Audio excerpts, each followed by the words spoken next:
ଛି ଛି ଛି ଆଜି ବେକାରଟାରେ ମଣିଷ ସାଇକେଲ ଚଲେଇ ଚଲେଇ ବଜାର ଆସିଲା।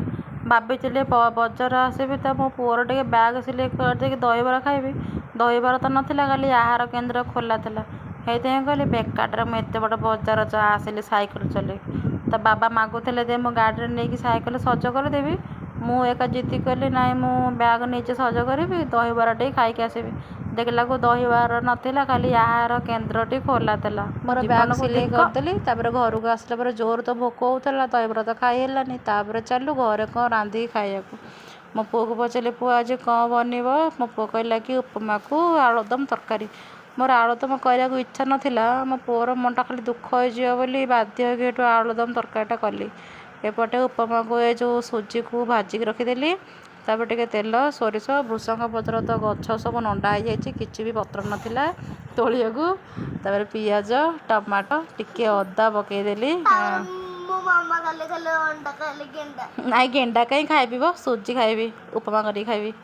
ତାପରେ ଏଠୁ ଏପଟେ ଟିକେ ଅଦା, ପିଆଜ, ଟମାଟୋ ସବୁ ହେଇଗଲା ପରେ ତା ଦେହରେ ଆବଶ୍ୟକ ମୁତାବକ ପାଣି ଦେଇଦେଲି। ଏପଟେ ବସେଇଦେଲି, ମୋ ପୁଅର ଇଚ୍ଛା ଥିଲା ଆଳୁଦମ ତରକାରୀ। ସେପଟେ ଆଳୁକୁ ଫାଷ୍ଟ ସିଝେଇକି ରଖିଦେଇଥିଲି। ତାପରେ ଏପଟେ ଉପମା ପାଣି ଫୁଟିବା ଭିତରେ ସେପଟେ ତେଲ, ହଁ ତରକାରୀ କେଉଁଠି ହେଇଗଲା ଏପଟେ ବର୍ତ୍ତମାନ ପିଆଜ ପଡ଼ିଛି।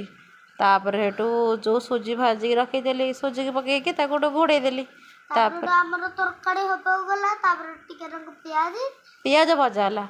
ତାପରେ ଅଦା ରସୁଣ ତ ବାଟିକି ପକେଇଲେ ଆଳୁଦମଟା ଭଲ ଲାଗିବନି। ସେଇଥିପାଇଁ ଯେଉଁ ଅଦା ରସୁଣକୁ ଟିକେ ଛେଚିକି ପକେଇଦେଲି। ତାପରେ ଲଙ୍କାଗୁଣ୍ଡ, ଚିକେନ ମସଲା ପକେଇଦେଲି। କାରଣ ମୋତେ ଆଳୁଦମରେ ସେ ଜିରା ଗୁଣ୍ଡ, ସେ ଧନିଆ ଗୁଣ୍ଡ ମୋତେ ଏଗୁରା ଭଲ ନାହିଁ।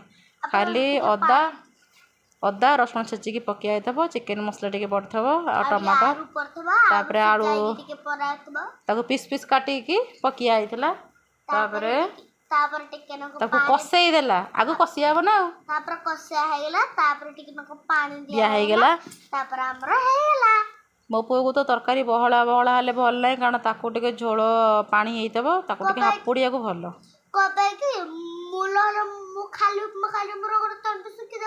ତଣ୍ଟି ଶୁଖି ଯାଉଛି ଖାଲି ଉପମା ଖାଇଲେ ୟାର।